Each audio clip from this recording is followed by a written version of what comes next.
Hi guys, এই তো দেখো আমি আমি এসেছি পাটনা, রোগী নিয়ে এসেছি।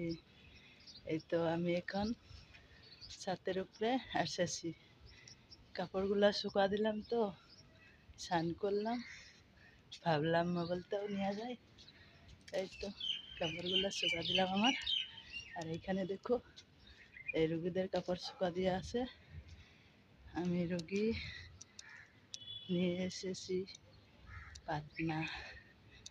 যদি কি বলবো, এরকম আমি তো বলিও না, সেই জন্য ভাবছি কি বলবো। এই দেখো পাটনাটা।